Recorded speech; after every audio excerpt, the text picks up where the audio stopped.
فأنا ناصح لإخواني بالصدع بالحق تبيض وجوههم. السكوت في مسألة الحزبية يضرها، فاصدع بما تؤمر وأعرض عن المشركين. سلامي على دماج ورجالها والشيخ يحيى ودار العلم يا سعد بانيها. بسم الله الرحمن الرحيم. الحمد لله ثم الصلاة والسلام على رسول الله وعلى آله وصحبه ومن والاه ثم أما بعد. إخواني الكرام,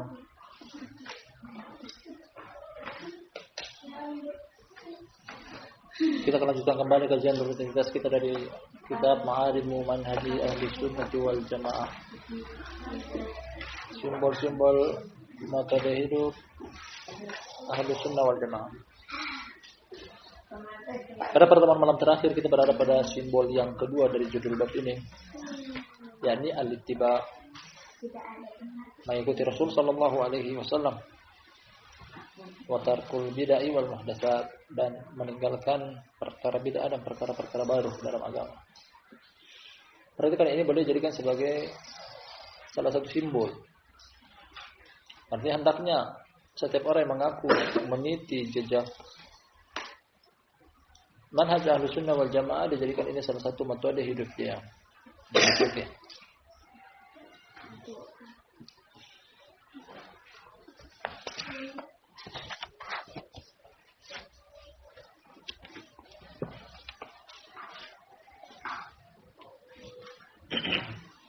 Kita baca kembali. Kita akan baca kembali apa yang beliau bawakan dalam judul bab ini. Baru sedikit yang kita ambil kemarin.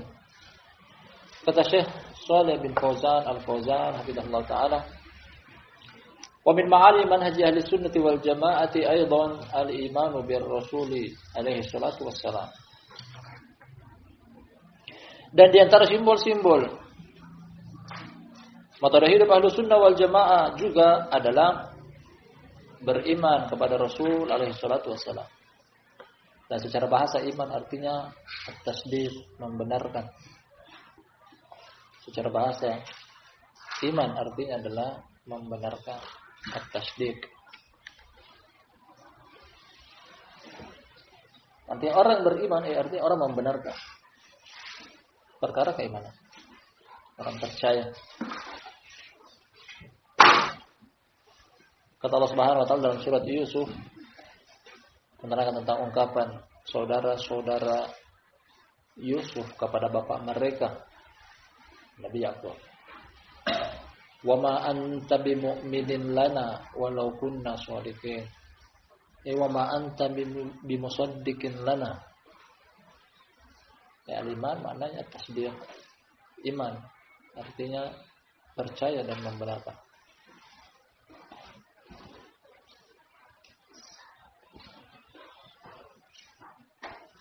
Dan arti percaya kepada Rasul, apa yang beliau beritakan dipercayai.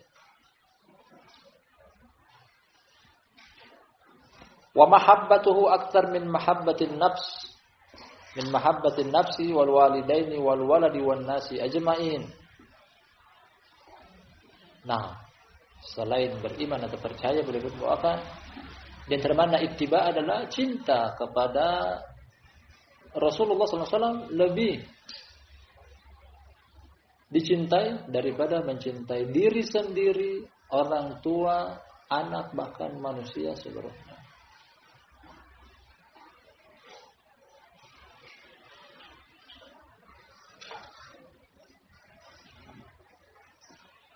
Inilah yang para sahabat ridwanullahi alaihim ajma'in mengambil sumpah janji di hadapan Rasulullah SAW. Mereka membaiat. Nah, dan pertama dimulai dengan Bai'atul Aqabah. Sekitar 80-an kaum muhajirin baiat. Di Mina sumpah setia untuk membela Rasulullah SAW sebagaimana mereka melindungi anak-anak mereka dan istri-istri mereka. Nah, Bai'atul Aqabah.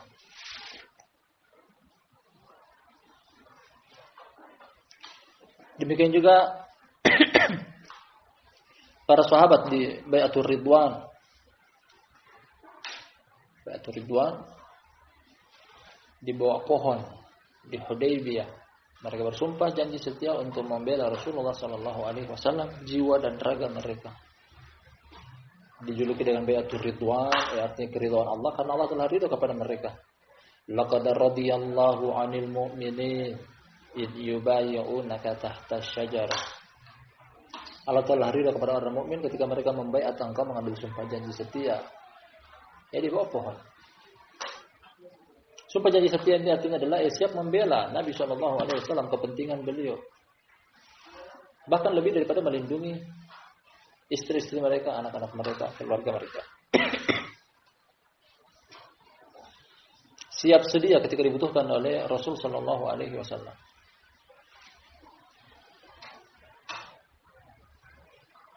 Cinta kepada beliau artinya adalah cinta kepada apa yang beliau bawa. Cinta kepada beliau artinya adalah cinta kepada syariat beliau. Bahkan Umar bin Khattab radhiyallahu anhu pernah mengakui di hadapan Rasulullah sallallahu alaihi wasallam, "Wallahi ya Rasulullah, la anta ahabbu ilayya minan nasi ajma'in illa min nafsi." Kata Umar bin Khattab radhiyallahu anhu, "Wahai Rasulullah, sungguh engkau adalah orang yang paling aku cintai lebih daripada aku cintai orang seluruhnya kecuali diriku." Ya, artinya menurut Umar bin Khattab, aku cinta kepada engkau lebih daripada cinta kepada diri orang lain kecuali aku. Artinya aku cinta kepada diri aku pertama, kemudian engkau pada urutan kedua, baru kemudian orang lain, termasuk istri dan anakku. Hanya saja ucapan tersebut diperbaiki, dikritik oleh Rasulullah sallallahu alaihi wasallam. La ya Umar, tidak wahai Umar.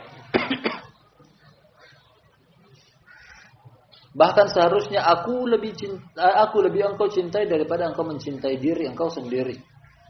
Kata Nabi sallallahu demikian. Tidak wahai Umar, bahkan harusnya engkau lebih cintai aku daripada diri engkau pribadi sendiri. Akhirnya baru Umar mengatakan bahwasanya la anta ahabbu ilayya minan nasi ajma'in bal min nafsi. Bahkan engkau wahai Rasulullah lebih aku cintai daripada orang semuanya. Demikian juga lebih daripada aku. Engkau adalah urutan pertama dalam kecintaan. Dan ini direalisasikan oleh para sahabat radhiyallahu alaihim. Mereka siap mati demi membela nyawa Rasulullah sallallahu alaihi wasallam. Contoh konkret datang dari kisah Umar, maksud kami Abu Bakar As-Siddiq radhiyallahu anhu. Ketika Nabi sallallahu alaihi wasallam berhijrah dan ditemani oleh sahabat setia beliau, Abu Bakar menemani. Makanya Abu Bakar adalah sahabat setia sehidup semati. Bahkan mati pun dia masih menemani Rasulullah sallallahu alaihi wasallam. Kuburan Abu Bakar di sisi kuburan Rasulullah. Hidup dan mati dia menemani. Ketika hijrah dikejar oleh kaum kufar Quraisy penduduk Makkah, bahkan mereka membuat sayembara akan mendapatkan 100 ekor onta jika berhasil menangkap Rasulullah sallallahu alaihi wasallam hidup ataupun mati. Abu Bakar yang melindungi. Mereka terdesak masuk ke dalam sebuah gua namanya Gua Hira. Gua Hira. Nah, di Jabal Nur bersembunyi di dalam gua tersebut. Sebelum Nabi SAW memasuki gua tersebut, Abu Bakar lebih duluan memasuki. Ya Rasulullah, biarkan aku masuk, seandainya ada sesuatu yang membahayakan. Hal tersebut membahayakan aku lebih duluan daripada membahayakan diri engkau. Masuk memeriksa di dalam, ternyata tidak ada siapa-siapa, tidak ada hal yang membahayakan menurut Abu Bakar. Kemudian barulah Abu Bakar mengizinkan Rasulullah SAW untuk masuk. Terlihat Nabi SAW sangat capek berjalan dari kota Makkah menuju ke arah selatan di Bukit Tsaur, tersembunyi di balik gua. Akhirnya Nabi SAW ditawarkan oleh Abu Bakar untuk tidur di pangkuannya, di pangkuan Abu Bakar.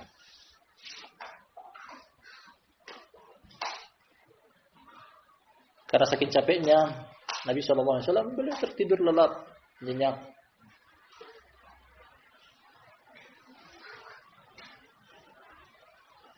Di balik sisi tubuh Nabi Shallallahu Alaihi Wasallam ternyata ada sebuah lubang yang mengarah ke tanah.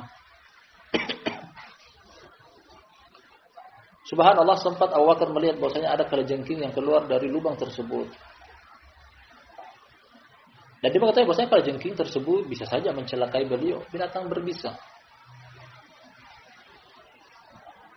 Terlihat Nabi SAW sedang tidur pulas,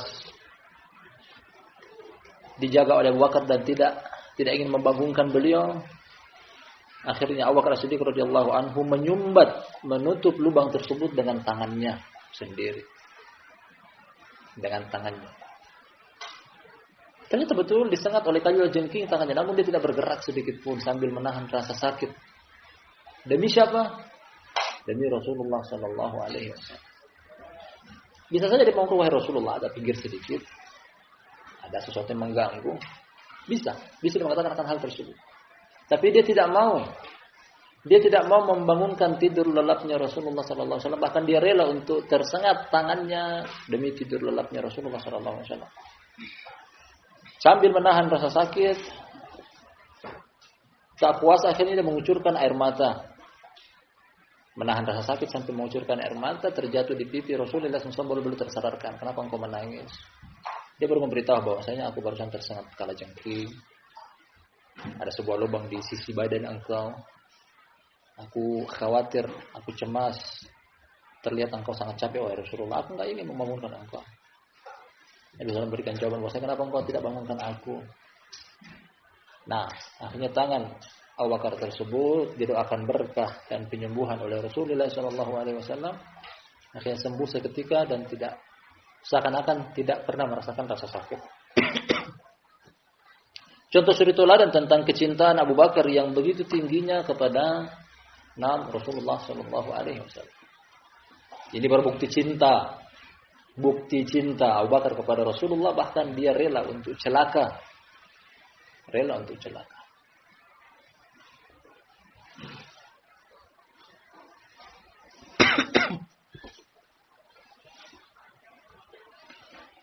Ada kisah kepahlawanan yang lainnya datang dari seorang sahabat yang mulia, Talha bin Ubaidillah. Tepatnya di perang Uhud. Abu Bakar As-Siddiq radhiyallahu anhu, seorang sahabat yang mulia, mengatakan bahwasanya apabila disebutkan perang Uhud, aku hanya teringat akan satu orang pahlawan di perang Uhud, Talha bin Ubaidillah. Ketika disebutkan perang Uhud di sisi Abu Bakar, dia mengatakan dakal yom li Talha. Hari itu adalah harinya milik Talha. Ketika disebutkan perang Uhud di sisi Abu Bakar, itu adalah harinya Talha semuanya, keseluruhannya. Dia tampil sebagai pelindung satu-satunya Rasulullah sallallahu alaihi wasallam. Masyhur tentang perang Uhud, perang yang terjadi pada tahun ketiga Hijriah, berlangsung perangan antara musuh bebuyutan kaum muslimin, ini kufar Quraisy, penduduk Makkah, dengan sahabat. Dan jumlah personil waktu itu 3-1. Para sahabat 1,000, sedangkan musuh 3.000. Dari 1.000 itu pun, ketika sampai di perang Uhud, kaum munafikun yang dipimpin oleh Abdullah bin Ubay bin Salul menggembosi pasukan kaum muslimin yang lainnya. Akhirnya sekitar lebih dari 200, hampir mendekati 300, mereka pun kembali pulang, memisahkan diri dengan pasukan yang sudah ada di medan pertempuran. Jadi 700 lawan 3.000. Di awal peperangan, hari pertama peperangan, kemenangan di pihak kaum muslimin. Hanya saja karena kemaksiatan dari pasukan pemanah di atas Bukit Sil, akhirnya berbalik arah. Nah, mereka mengosongkan sisi kiri dari kaum muslimin. Akhirnya pasukan Khalid bin Walid yang waktu itu masih berada di kubu kufar Quraisy berhasil sampai ke singgasana Rasulullah SAW di medan pertempuran. Akhirnya beliau hampir celaka. Dikepung oleh pasukan berkuda yang dipimpin oleh Khalid bin Walid dari kubu kufar Quraisy. Dan tidak ada yang melindungi beliau ketika itu, yang lainnya kocar-kacir meninggalkan medan pertempuran. Ada yang kembali dari ke kota Madinah, ada yang lari meninggalkan melindungi Nabi SAW. Hanya sekitar kurang dari 10 orang saja yang ada di sekitar Rasulullah SAW. Bahkan benda tumpul dari milik musuh sempat mengenai helm besi Rasulullah SAW, akhirnya membuat benturan keras di dahi beliau, mengucurkan darah. Datang anak panah dari arah musuh juga, masuk tembus pipi dan mematahkan gigi seri beliau. Hampir-hampir beliau mati. Hampir-hampir Nabi SAW mati ketika itu. Kemudian dari arah depan Rasulullah SAW banyak sekali anak panah dari berbagai arah. Kata Thalha bin Ubaidillah radhiyallahu anhu, demi membela nyawa Rasulullah SAW, ya Rasulullah, la tarfa ra'sak nahariduna nahrik. Wahai Rasulullah, jangan engkau mengangkat kepala engkau. Biarkan anak panah itu menyentuh leher aku, namun jangan leher engkau. Akhirnya dia membuatkan benteng pertahanan kepada Nabi SAW berupa pundaknya, punggungnya. Puluhan anak panah mengenai punggung Thalha bin Ubaidillah demi melindungi nyawa Rasulullah SAW. Berasaskan apa? Karena cinta. Cinta kepada Rasulullah SAW sampai mengorbankan nyawanya. Seperti ini sosok pahlawan yang bentuk cinta para sahabat ridwanullahi alaihim ajma'in. Bahkan mereka siap untuk mengorbankan sesuatu yang paling berharga pada diri setiap insan, yang hanya satu mereka miliki, yakni nyawa, demi cinta kepada Rasulullah SAW. Seandainya hal tersebut disodorkan kepada kita, belum tentu kita mampu. Belum tentu kita mampu. Dan ini merata. Terjadi merata di kalangan para sahabat, besar, kecil, tua, muda, laki-laki, perempuan, seluruhnya. Kita percaya kepada mereka bahwasanya mereka begitu cinta kepada Rasulullah SAW, sampai-sampai nyawa mereka pun mereka siap untuk korbankan. Terbukti dari beberapa baiat yang mereka ambil, terbukti dari beberapa baiat yang mereka ikat dengan Nabi SAW untuk membela beliau dimanapun beliau berada, sebagaimana mereka membela istri-istri mereka dan anak-anak mereka. Kita yang jauh zamannya dengan zaman Nabi SAW mungkin tidak diberikan kesempatan oleh Allah untuk membela beliau dengan nyawa kita. Hanya saja masih ada kesempatan, tidak menutup peluang bahwasanya kita pun bisa membela Rasulullah SAW, sebab untuk cinta kita kepada Rasulullah SAW dengan cara mengikuti beliau. Buktikan kalau kita cinta kepada beliau, ikuti beliau. Ini yang Allah tuntut dari kita. Kalau cuma sekadar pengakuan tanpa ada bukti, bisa jadi kecintaan tersebut tidaklah tepat. Dalam surat An-Nisa kata Allah Subhanahu wa taala, "Qul in kuntum tuhibbunallaha fattabi'uni yuhibbukumullahu wa yaghfir lakum dzunubakum wallahu ghafurur rahim." Katakanlah wahai Muhammad sallallahu alaihi wasallam, ayat ini turun kepada beliau, kepada orang-orang yang ada di sekitar engkau, apabila kalian mengaku cinta kepada Allah Subhanahu wa taala, ikutilah aku. Ikutilah Rasulullah sallallahu alaihi wasallam sebagai bentuk pembuktian bahwasanya kita cinta kepada Allah Subhanahu wa taala. Lanjut ayatnya, yuhibbukumullahu wa yaghfir lakum dzunubakum. Allah akan cinta kepada kalian dan akan mengampuni dosa-dosa kalian. Makanya Imam Ibnu Qayyim rahmatullahi alaihi menukilkan dari beberapa salaf tentang tafsir ayat ini, beliau mengatakan bahwasanya laisa sya'nu an tuhibbu innama sya'nu an tuhabbu. Tidak penting engkau mengatakan aku cinta kepada Allah. Yang lebih penting adalah apakah Allah cinta kepada kita. Karena cuma sekadar pengakuan setiap orang bisa mengaku. Dari mulut. Setiap orang bisa mengaku aku cinta kepada Allah. Tapi ternyata yang mengaku cinta kepada Allah ternyata benci sunnah, pengamal kebid'ahan. Karena cuma sekadar di lisan, belum diakui. Makanya kata para salaf, laisa sya'nu an tuhibbu innama sya'nu an tuhab. Tidak penting engkau mengaku cinta. Pertanyaan, apakah engkau telah dicintai oleh Allah Subhanahu wa taala? Ingin kita dicintai oleh Allah, syaratnya satu.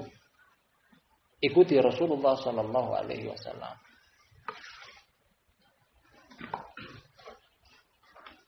Subhanallah, ini berat. Ini berat. Syarat yang kedua mengikuti Rasulullah sallallahu alaihi wasallam dengan cara pertama percaya kepada beliau. Ini kita ambil di depan tadi, beriman kepada beliau artinya percaya kepada beliau seluruhnya tanpa ada ditolak sedikit pun. Masih banyak mungkin dalam dada kita masih berat untuk mengamalkan syariat Rasulullah sallallahu alaihi wasallam. Allahu musta'an. Bisa jadi belum totalitas keimanan kita kepada beliau. Apapun yang datang dari beliau harus dipercayai. Harus diikuti. Harus dicintai. Harus. Tidak ada kata mundur selangkah pun ke belakang dalam hal mengikuti Rasulullah sallallahu alaihi wasallam.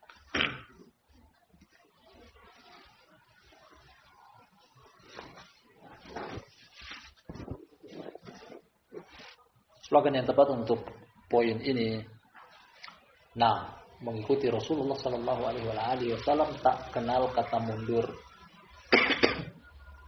Kata beliau berikutnya, wattiba'uhu sallallahu alaihi wasallam duna ma siwahu bittiba'i sunnatihi alaihi salatu wassalam wa tarkil bid'ah wal muhdatsat wal khurafat.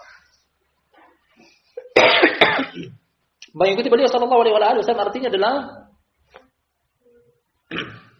meninggalkan selain pendapat-pendapat beliau. Nah, mengikuti Rasulullah sallallahu alaihi wasallam konsekuensinya adalah tidak mengikuti selain beliau. Jadi satu-satunya beliau adalah yang jadi panutan dan suri tauladan. Nah, gaya hidup kita jangan ikuti orang lain, ikutilah Rasulullah sallallahu alaihi wasallam. Style pakaian kita jangan ikuti orang lain, ikutilah Rasulullah sallallahu alaihi wasallam.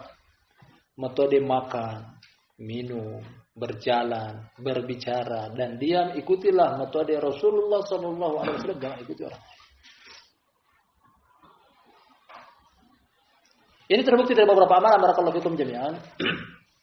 Anas bin Malik radhiyallahu anhu pada sebuah kisah dari Imam Bukhari dan Muslim usul hadisnya, namun lafaz ini datang dalam riwayat Imam Ahmad.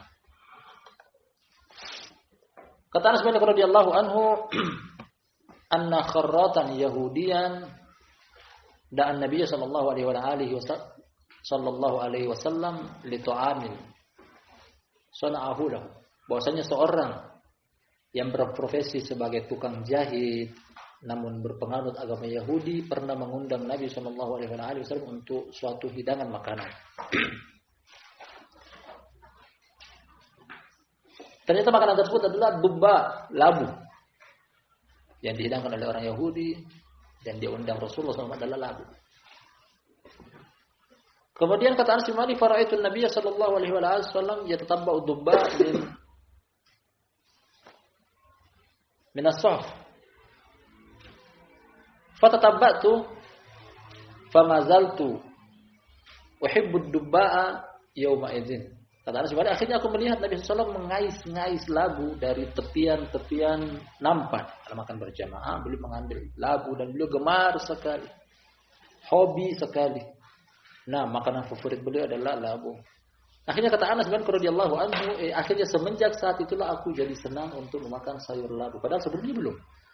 Dia belum mengidolakan, belum memfavoritkan makanan labu. Tapi ketika dia lihat Nabi SAW memakan sayur labu, dia pun. Ya barakallahu fikum jami'an, dalam perkara mengikuti bukan cuma sekedar dalam perkara ibadah yang katakan, bahkan pada perkara dunia pun sahabat demikian. Sahabat demikian. Mereka mencontoh mengikuti. Bahkan lebih miris daripada itu, pada suatu ketika maksud kami Abdullah bin Umar radhiyallahu anhu, sepeninggal Nabi sallallahu alaihi wasallam, dia melakukan perjalanan antara perjalanan haji ataupun umrah dari Madinah menuju ke kota Makkah, berjalan kaki. Dengan beberapa orang muridnya dan beberapa orang tabi'in, di tepian jalan dia berhenti. Terlihat bahwasanya dia sedang buang air kecil. Berjalan sejenak tak jauh dia berhenti kembali. Lagi yang terlihat ternyata dia buang air kecil.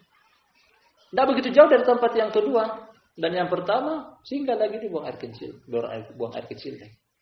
Sebagian orang mungkin melihat ini perkara yang di luar daripada kebiasaan. Murid-muridnya bertanya, ya Abu Abdurrahman, wahai Abu Abdurrahman, ikunya dari Ibnu Umar, aku melihat bahwa tempat ini aku kencing, tempat itu aku kencing, tempat ini aku. Padahal begitu dekat jarak antara tempat pertama, kedua dan ketiga. Akhirnya mengatakan bahwasanya aku pernah melihat Rasulullah SAW kencing di tempat tersebut, kencing di tempat tersebut, dan kencing di tempat tersebut. Meskipun mungkin aku tidak merasa kencing, tapi aku berasumsi bahwasanya aku sedang kencing demi untuk mencontoh tempat yang pernah Nabi gunakan oleh Nabi Muhammad untuk kencing. Tapi pada perkara seperti itu, secara detailnya seperti itu, mengikuti Nabi Shallallahu Alaihi Wasallam dipahami oleh para sahabat adalah kunci keselamatan. Ittiba sampai seperti itu, ittiba mereka. Nah, bahkan Umar bin Khattab radhiyallahu anhu, Umar bin Khattab, salah sahabat yang mulia, disebutkan dalam biografinya dalam kitab Bidayah wa Nihayah, ketika Nabi Shallallahu Alaihi Wasallam memanjangkan rambut beliau, meskipun dijuluki oleh para ulama sunnah jibiliyah, sunnah tidak ada anjuran dari beliau secara lisan, tapi dilakukan oleh beliau.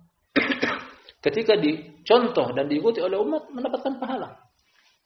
Umar bin Khattab radhiyallahu anhu pun ikut memanjangkan rambutnya. Umar, padahal atau mungkin pernah lihat bahwasanya terkadang sebagian orang memiliki berguguran rambut bagian atas, botak bagian atas, tapi dia nggak peduli, yang penting bagian belakang memanjang seperti rambutnya Rasulullah SAW. Intinya mengikuti Rasulullah SAW dalam setiap perkara. Dari contoh-contoh di depan kita ambil pelajaran bahwa sunnah di mata salaf adalah harga mati. Nah, sunnah di mata salaf adalah harga mati.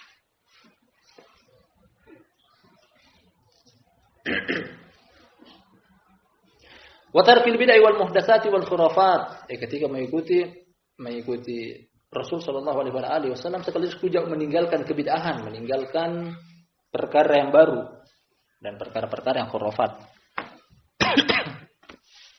Amalan biqaulihi sallallahu alaihi wasallam sebagai bentuk pengamalan terhadap perkataan Rasulullah sallallahu alaihi wasallam, man amila amalan laisa alaihi amruna fahuwa raddun. Barang siapa yang mengamalkan suatu amalan yang tidak berlandaskan perkara kami, maka amalan tersebut tertolak. Barang siapa yang mengamalkan suatu amalan yang tidak berlandaskan perkara kami, tidak berlandaskan perintah kami, tidak berlandaskan agama kami, maka amalan tersebut tertolak. Ini usul dalam al-ittiba, mengikuti Nabi SAW dalam segala perkara, jangan membuat sesuatu yang baru. Imam Malik rahmatullahi mengatakan bahwasanya ma yasa'u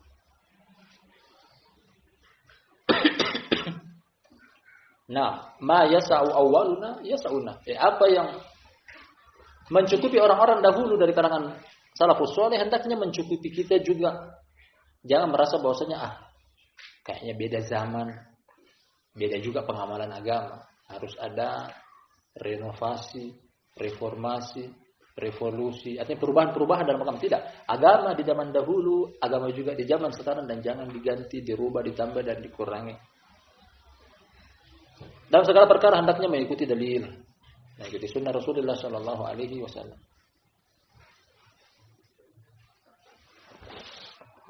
Bahkan dalam perkara sunnah terdapat berkah. Mengikuti sunnah Rasulullah Sallallahu Alaihi Wasallam terdapat berkah, entah kita sadar atau tidak sadar. Al-muhim, mengikuti sunnah terdapat berkah.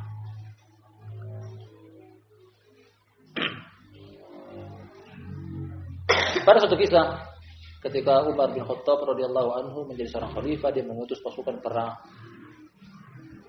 ke arah daerah Ajam, sekitaran Romawi, kerajaan Romawi. Kaum muslimin sampai di sana. Di zaman Umar bin Khattab tumbang dua negara adidaya ketika itu, Romawi dan Persia. Selalu Umar bin Khattab radhiyallahu anhu menganjurkan kepada pasukan perang, seandainya pun kalian jauh dari kota Madinah, seandainya pun kalian jauh dari kuburan Rasulullah sallallahu alaihi wasallam, jangan pernah lupakan yang namanya sunnah. Selalu hidupkan sunnah dalam keseharian kalian, dalam rutinitas kalian, dalam kehidupan kalian. Nah, akhirnya nasihat ini diterima dengan baik oleh para pasukan perang dari kalangan kaum muslimin. Ketika terlihat musuh di hadapan mata, mereka tidak lupa untuk mengamalkan sunnah Rasulullah SAW yang mungkin terlihat sepele. Mereka menggunakan siwak. Di hadapan apa? Di hadapan musuh.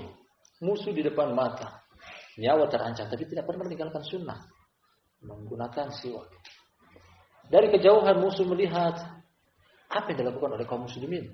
Terlihat bahwasanya mereka sedang menggosok-gosok gigi mereka. Akhirnya tertancap dalam benak mereka bahwasanya mereka sedang mengasah gigi mereka, diasah.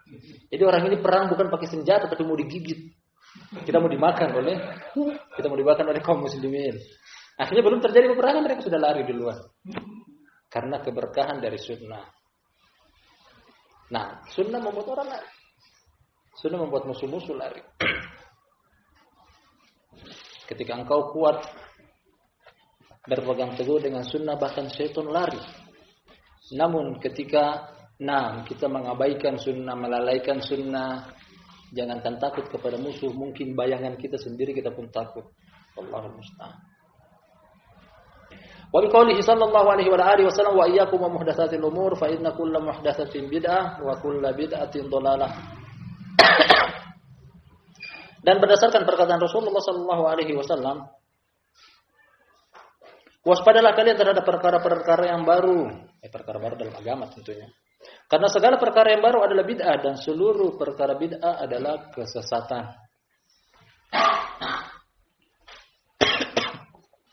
Nah, jangan jangan memberanikan diri untuk melakukan perkara yang baru dalam agama. Kita hanya mencontoh umat terdahulu dalam segala hal. Maka kata Abdullah bin Mas'ud radhiyallahu anhu dari Imam Ad-Darimi dan sanadnya sahih. Kata dia,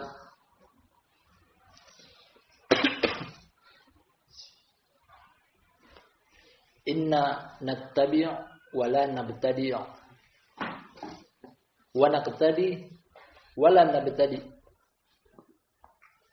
lan nadilla ma tamassakna bil athar. Kata Abdullah bin Mas'ud radhiyallahu anhu, kami mencontoh bukan memperbaharui. Kami mengikuti bukan membuat yang baru. Kami tidak akan pernah sesat selama kami mengikuti jejak umat terdahulu. Ini asar yang indah dari siapa? Abdullah bin Mas'ud radhiyallahu anhu. Nah, mereka hanya mau mengikuti Rasulullah sallallahu alaihi wasallam. Contoh suri tauladan dan panutan juga datang dari Abu Bakar As-Siddiq radhiyallahu anhu. Beberapa hari sebelum Nabi SAW meninggal dunia, beliau sempat mengutus pasukan perang yang dipimpin langsung oleh Zaid bin Harithah. Seorang sahabat dengan umur dia yang muda belia, dilepas kepemimpinannya oleh Nabi SAW untuk memerangi kaum Romawi. Baru beranjak meninggalkan kota Madinah, sudah berangkat. Kemudian Nabi SAW meninggal dunia. Sebagian sahabat yang lain, ketika Abu Bakar yang naik menjadi pemimpin dengan pemilihan kaum muslimin seluruhnya, dengan ditunjuk langsung oleh kaum muslimin seluruhnya, sebagian sahabat memberikan arahan, wahai Abu Bakar, engkau sekarang pemimpin, tarik kembali pasukan. Biar bagaimanapun Nabi SAW yang melepasnya, sekarang beliau sudah meninggal. Dalam keadaan kevakuman kepemimpinan, tarik mereka. Akhirnya diberikan jawaban oleh Abu Bakar As-Siddiq radhiyallahu anhu, wallahi aku tidak akan pernah merubah apa yang telah ditetapkan oleh Rasulullah sallallahu alaihi wasallam sedikit pun, tidak mau dia. Apa yang datang dari Rasul tidak mau rubah.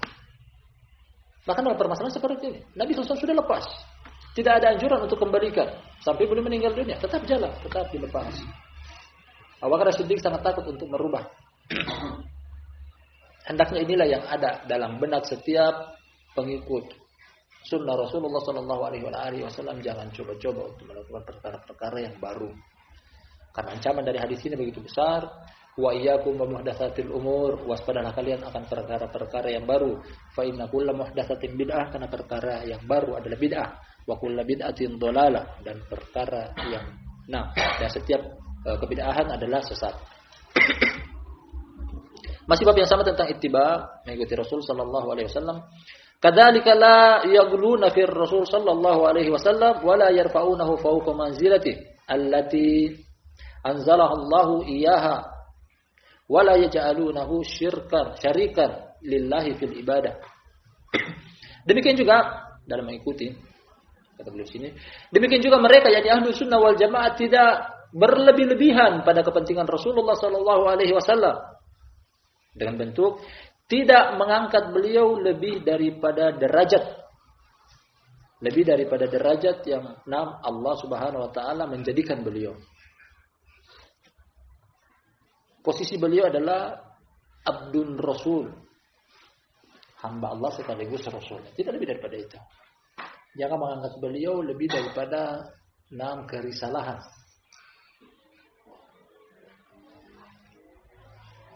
Dan kita jumpai dari sebagian firqah mengangkat beliau sampai pada tingkatan bisa ikut mengatur alam semesta, memberikan pahala, bisa menyaksikan sholat, bahkan meminta turunnya hujan, datang ke kuburan beliau meminta rezeki, meminta jodoh dan semisalnya, minta kepada Rasulullah sallallahu alaihi wasallam padahal bukan tempatnya beliau untuk dimintai. Wala yaj'alunahu syarikan lillahi fil ibadah. Bahkan Allah tidak menjadikan bahkan Ahlussunnah wal Jamaah tidak menjadikan beliau sebagai sekutu dalam beribadah kepada Allah. Ahlussunnah wal Jamaah tahu hak Rasulullah, memposisikan beliau pertama sebagai seorang hamba biasa, bukan putra Allah, bukan satu di antara tiga trinitas, bukan Allah. Kama yaf'aluhu al-bulatu wal musyrikun alladziina yusyrikuna ar-rasula ma'a Allah fi ibadatihi wa yastaghithuna bihi wa yad'unahu 'inda ash-shada'id wa yarjuna minhu ay yaqdi hawaijahum ba'da mautihi sallallahu alaihi wasallam wa haula'i katsirun minan nasi al-yawm. Tidak seperti yang dilakukan oleh orang-orang ekstrim dari kalangan kaum musyrikun yang melakukan sekutu dengan Rasul bersama Allah dalam peribadatan mereka. Meminta kepada Rasul, terkhususnya dalam perkara-perkara yang genting. Mengharap akan kebutuhan mereka sepeninggal Nabi SAW. Karena mereka berdoa, ya Rasulullah, berikan kami ini dan itu. Bukan minta kepada Allah, tapi bahkan minta kepada Rasulullah SAW. Ini perkara kesyirikan.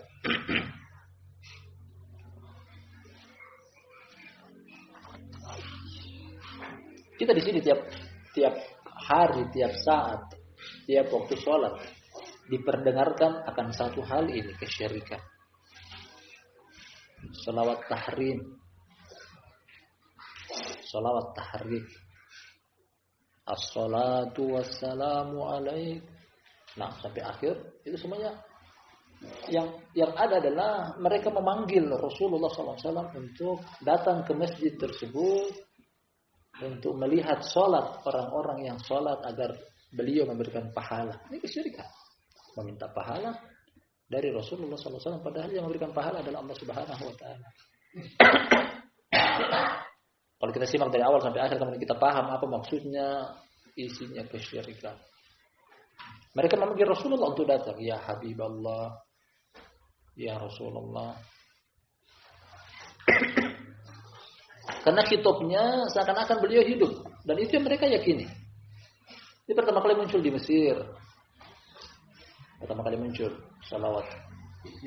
Tahrim, pembuka waktu sholat sebelum dikumandangkan azan, pertama kali muncul di Mesir oleh orang-orang sufi yang ekstrim. Ya mereka meyakini bahwasanya jasad Rasulullah sallallahu alaihi wasallam berada di kuburan beliau di kota Madinah di dalam Masjidil Haram, maksud kami Masjid Nabawi, namun ruh beliau ketika dipanggil bisa datang. Hal yang tidak masuk di akal, misalnya ada berapa ratus masjid, ada berapa juta, ada berapa miliar masjid di permukaan bumi, ada berapa banyak yang memutarkan salawat tahrim. Ke masjid mana beliau akan turun? Ke masjid mana kira-kira beliau akan turun? Kalau seandainya memang betul apa yang mereka yakin, Nabi SAW bisa datang hadir. Mereka tidak kasihan kepada Nabi SAW, akan capek pindah di sini. 5 menit lagi berikutnya pindah ke sini, pindah ke sana lagi. Memangnya ada berapa Rasulullah SAW?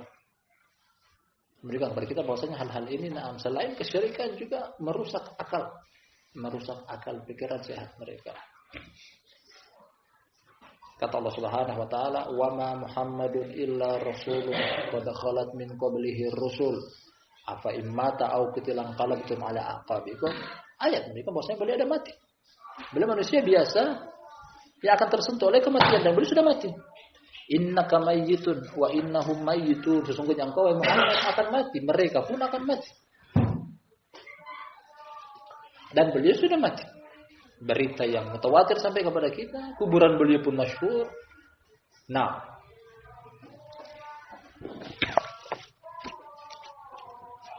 fa ahlus sunnati wal jamaati la yaghluna fi Rasul sallallahu alaihi wasallam bal yunazzilunahu manzilatahu amalan biqaulihi sallallahu alaihi wasallam la tuturuni kama atratin nasara ibnu maryam fa innama ana abduhu faqulu abdullah wa rasuluhu. Ahlus sunnah wal jamaah tidak berlebihan dalam hak Rasulullah sallallahu alaihi wasallam. Tidak terlalu berlebihan.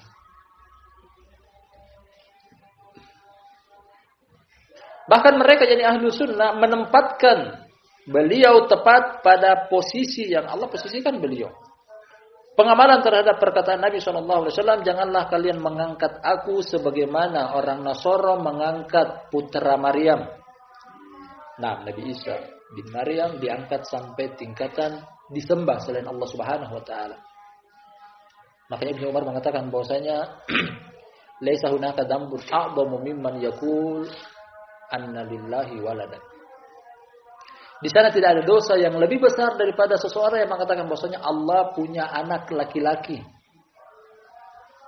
Kayak orang Nasara begitu luar biasa kejahatan mereka, kedurhakaan dan kedurjanaan mereka kepada Allah Subhanahu wa taala. Nasara musuh. Musuh Allah, musuh Rasulullah, musuh kaum muslimin. Kesalahan mereka luar biasa besarnya mengatakan Allah punya anak padahal tidak pantas untuk mengatakan Allah punya anak. Bahkan Allah mengancam bahwasanya hampir-hampir jatuh langit menimpa bumi. Takadus samawati yatafattarna minhu wa tanshaqqul ardu wa takhirrul jibalu hadda anda aulir rahmani walada wa ma yanbaghi lirrahmani ayyattakhidha walada. Kata Allah Subhanahu wa taala, karena buah hasil dari perkataan tersebut katanya Allah punya anak, Allah punya putra. Hampir-hampir langit jatuh menimpa bumi dan hampir-hampir bumi tersebut berpecah karena satu dakwaan batil ini. Dan ada di antara kelompok atau firqah yang menisbahkan diri kepada kaum muslimin mengamalkan apa yang diamalkan oleh kaum Nasara. Mengangkat Rasulullah sampai pada tingkatan bisa ikut mengatur alam semesta, bisa mendatangkan manfaat, bisa menolak mudarat. Terkhusus dari kalangan Sufiyah. Dan lebih memalukan lagi kita sebagai warga Indonesia, lebih memalukan lagi bahwasanya sumbangsi terbesar dari orang-orang yang datang ke kuburan Rasulullah SAW selain mengusap, demikian juga berdoa bahkan menangis. Sumbangsi paling terbesar adalah orang-orang Indonesia. Orang Indonesia paling banyak yang menyentuh, datang ke Raudhah kemudian mendekat ke makam Rasulullah sallallahu alaihi wasallam. Tidak ada tidak bukan kecuali mereka mencontoh orang-orang Nasara. Fa innama ana abduhu faqulu Abdullah wa rasuluh. Sesungguhnya saja aku hanyalah hamba Allah, maka katakanlah hamba Allah sekaligus rasulnya. Ini julukan yang tepat. Ini posisi dan derajat yang tepat. Beliau adalah hamba Allah, bukan anak Allah, bukan titisan Allah, bukan juga satu di antara tiga. Beliau adalah hamba Allah, sama dengan manusia biasa. Makanya Allah Subhanahu katakan dan perintahkan kepada Nabi SAW, "Qul innama ana basyarun mislukum yuha ilayya." Katakanlah wahai Muhammad, aku hanyalah manusia biasa. Kelebihan aku hanyalah aku diwahyukan oleh Allah kepadaku. Cuman itu. Manusia biasa. Kalian manusia biasa, aku juga manusia. Nah, aku hidup kemudian aku mati. Aku pun butuh makan dan minum. Fahuwa Abdullah wa hadha raddun 'alal gulati alladziina yarfa'unahu fawqa manzilatil 'ubudiyyati ila manzilatil uluhiyyah. Ucapan beliau Abdullah hamba Allah ini sebagai bantahan kepada orang-orang yang ekstrim seperti golongan sufi ya. Orang sufi yang mengangkat beliau lebih daripada tingkatan peribadatan. Beliau adalah hamba yang beribadah kepada Allah Subhanahu wa taala. Beliau adalah hamba yang beribadah kepada Allah Subhanahu wa taala. Diangkat sampai pada tingkatan uluhiyah. Yang lebih buruk lagi daripada ini, kalau ini saja sudah buruk, ada yang lebih buruk. Sebagian tarekat sufiyah yang ekstrim, mereka memiliki pemahaman bahwasanya ada sebagian orang pada tingkatan-tingkatan tertentu mereka nggak perlu lagi untuk beribadah. Pada tingkatan ma'rifat, tarekat, yakin, mereka nggak perlu lagi untuk beribadah karena Allah sudah bersatu padu dengan tubuh mereka. Makanya tak jarang kita dengar bahwasanya ketika tiba waktu sholat, kita mungkin pergi sholat, ada orang yang tidak ikut sholat, mengaku agama Islam, mungkin berkostum-kostum agamis. Ketika tanya kenapa engkau nggak sholat, dia bilang aku sudah sholat di Mekah. Aku sudah sholat di Mekah. Atau bahkan mengatakan bahwasanya aku tidak sholat, aku tidak butuh lagi sholat. Sholat untuk kalian yang tahapan-tahapan rendahan. Kalau aku sudah sampai tingkat ilmu yakin atau ma'rifat, aku nggak butuh lagi sholat. Kalau Nabi SAW saja orang yang paling mulia, masih memiliki beban ibadah.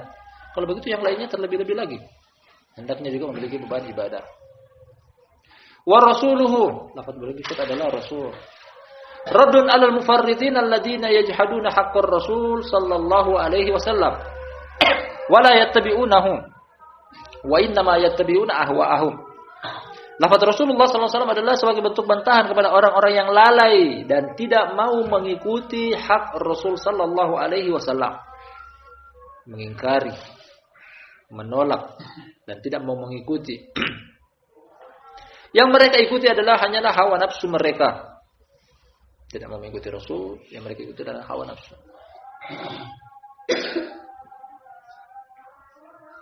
Sampai pada titik ini, yang beliau inginkan ajarkan kepada kita bahwasanya Rasul sallallahu alaihi wasallam memiliki hak. Yang terhak beliau adalah diikuti dan jangan diselisihi. Apa yang diikuti seluruhnya. Yang beliau perintahkan ikuti, yang beliau larang ditinggalkan. Ini satu-satunya jalan untuk sampai bisa mendaki kepada surga Allah Subhanahu wa taala. Ikuti Rasulullah. Fa illam yastajibu laka fa'lam annama yattabi'una ahwa'ahum wa man adallu mimman ittaba'a hawahu bighairi hudan min Allah innallaha la yahdil qawmal zalimin. Apabila mereka tidak menjawab seruan engkau, tidak mengikuti ajakan engkau, ketahuilah sesungguhnya saja yang mereka ikuti adalah hawa-hawa nafsu mereka. Allah terangkan bahwasanya harus ikuti Rasulullah sallallahu alaihi wasallam. Kalau tidak diikuti Rasulullah sallallahu alaihi wasallam berarti kunci jawaban pasti mereka mengikuti hawa nafsu mereka. Enggan untuk mengikuti Rasul, mereka akan diperbudak untuk mengikuti hawa nafsu mereka sendiri. Wa man adallu mimman ittaba'a hawahu bighairi hudan min Allah. Siapakah yang lebih sesat daripada orang-orang yang mengikuti hawa nafsu mereka selain petunjuk dari Allah? Artinya yang paling sesat adalah yang tidak mau mengikuti syariat Rasul. Orang yang paling sesat dijuluki oleh Allah. Innallaha la yahdil qawmal dhalimin. Sesungguhnya Allah tidak memberikan hidayah atau petunjuk kepada orang-orang yang zalim. Satu hal ini lagi kita selesaikan. Famanhaju ahli sunnati wal jamaati ma'ar Rasul sallallahu alaihi wasallam annahum yu'azzimunahu wa yuwaqqirunahu wa yahtarimunahu wa yuhibbunahu wa yattabi'unahu. Metode hidup ahli sunnah wal jamaah bersama Rasulullah sallallahu alaihi wasallam adalah mereka mengagungkan beliau, memuliakan beliau, menghormati beliau, mencintai beliau dan mengikuti beliau. Subhanallah. Kesimpulan yang baik pada alinea ini. Inilah hendaknya diamalkan oleh orang-orang yang mengaku meniti jalan ahli sunnah wal jamaah. Ini kepentingan Rasul yang tidak boleh mundur selangkah pun ke belakang. Mengagungkan, memuliakan, menghormati, mencintai dan mengikuti. Kalau tidak mengagungkan, kalau tidak menghormati, kalau tidak memuliakan, kalau tidak mencintai dan kalau tidak mengikuti, berarti bukan umat Rasul sallallahu alaihi wasallam. Lakin la yaghluna fi haqqihi sallallahu alaihi wasallam kama qalatin nasara fi Isa bin Maryam. Namun mereka tidak berlebih-lebihan pada hak Rasulullah SAW, sebagaimana kaum Nasara berlebih-lebihan dalam hak Isa putra Maryam, mengangkat sampai pada tingkatan uluhiyah, diibadahi selain Allah Subhanahu wa taala. Famanhajuhum manhajul wasatiyah wal i'tidal ma'a Rasulillah sallallahu alaihi wasallam wa la yabkhasunahu haqqahu wa la yatanaqqasunahu wa la yagluna fihi alaihi salatu wassalam. Mereka yang Ahlus Sunnah wal Jamaah berada pada metode hidup yang tengah dan adil. Tengah artinya sederhana, tidak kurang, tidak berlebihan. Nah, mereka tidak mengurangi kepentingan hak beliau. Mereka tidak menyepelekan hak kepentingan beliau. Mereka tidak berlebihan dalam hak kepentingan Rasulullah sallallahu alaihi wasallam, fahuwa afdalul khalqi wa sayyidu waladi Adam. Beliau adalah makhluk yang paling mulia dan pemimpinnya anak cucu Adam. Ia tidak berlebihan ketika mengatakan bahwasanya Nabi sallallahu alaihi wasallam adalah pemimpin anak cucu Adam. Meskipun di sana ada nabi, bahkan Nabi Adam alaihissalam sebagai nenek moyang manusia. Di sana ada nabi-nabi yang mungkin mendahului beliau, tapi dengan hak beliau mengatakan Nabi SAW adalah pemimpin umat manusia. Dalam hadis Anas dengan sanad yang sahih, kata Nabi SAW, "Ana sayyidun nasi yaumal qiyamati wala fakhr." Aku adalah pemimpin umat manusia pada hari kiamat. Beliau tutup dengan ucapan, namun bukan dengan kesombongan. Beliau mengatakan ini bukan karena sombong, tapi memang begitulah yang ditempatkan oleh Allah tentang posisi beliau. Aku adalah pemimpin 6 anak cucu Adam. Kita mendengar berita-berita semacam ini, paling pertama kita bersyukur kepada Allah Subhanahu wa taala menjadikan kita termasuk umat beliau. Umat yang paling mulia. Nabi yang paling mulia, kitab suci yang paling mulia diturunkan kepada beliau, agama yang paling mulia. Subhanallah. Hendaknya kita bersyukur akan hal tersebut, bahwasanya Allah memiliki kita salah satu di antara sekian banyak orang yang dipilih untuk masuk memeluk agama Islam dan sebagai pengikut Nabi kita Muhammad sallallahu alaihi wasallam. Bisa saja Allah menggantikan orang lain. Ini sebagai motivasi kepada kita bahwasanya hal tersebut patut kita syukuri. Kemudian syukur kalau tidak dijaga dan dipelihara akan hilang. Wa khataman nabiyyin, beliau juga adalah sebagai penutup para nabi. Walahu manzilatul aliyatul lati la yasilu ilaiha ahadun. Beliau juga memiliki posisi yang tinggi yang belum tentu seorang bisa mencapai posisi tersebut. Nah, maksud adalah al-maqamul mahmud. Posisi yang terpuji. Di hari kiamat Allah menjadikan beliau sebagai posisi yang maqaman mahmud. Ketika Allah mendekatkan matahari sedekat-dekatnya di padang mahsyar, ketika berkumpul umat manusia seluruhnya, kemudian dalam waktu yang cukup lama umat manusia tak tahan, tak sabar. Mereka datang ke para ulama, kaum muslimin datang kepada nabi demi nabi, meminta syafaat, minta kepada Allah untuk disegerakan penghitungan amalan. Di sini saya sudah tidak sabar, matahari dekatkan sedekat-dekat. Datang ke Nabi Adam menolak. Datang ke Nabi Nuh menolak. Datang kepada Nabi Ibrahim, Nabi Musa, Nabi Isa, mereka seluruhnya menolak. Ketika datang kepada Nabi SAW, beliau mengatakan bahwasanya itu adalah posisiku. Ya Allah, angkat aku. Lakinnahu abdul lillahi azza wa jalla, laysa lahu minar rububiyyati wal uluhiyyati syai'un. Beliau punya posisi yang tinggi, namun beliau tetap adalah hamba Allah azza wa jalla. Tidak sampai pada tingkatan rububiyah, itu tidak bisa mengatur alam semesta, tidak juga sampai pada tingkatan uluhiyah yang disembah bersama Allah Subhanahu wa taala. Tidak, beliau adalah hamba biasa. Memiliki keunggulan lebih daripada manusia lain, Rasulullah sebagai utusan Allah untuk menyampaikan risalah kepada umat manusia. Nah, barakallahu fikum jami'an, ini simbol ahlu sunnah wal jamaah yang kedua tentang mengikuti Rasul sallallahu alaihi wasallam. Kesimpulannya dari banyak alinea yang kita petik adalah mengikuti Rasulullah sallallahu alaihi wasallam adalah harga mati. Tidak ada toleransi di dalamnya. Wallahu taala alam bisawab. Ini sangat kita ambil pada pertemuan kita di malam hari yang berbarakah ini. Lebih dan kurangnya mohon dimaafkan. Terima kasih banyak atas kehadirannya. Subhanakallahumma wa bihamdika asyhadu an la ilaha illa anta astaghfiruka wa atubu ilaik.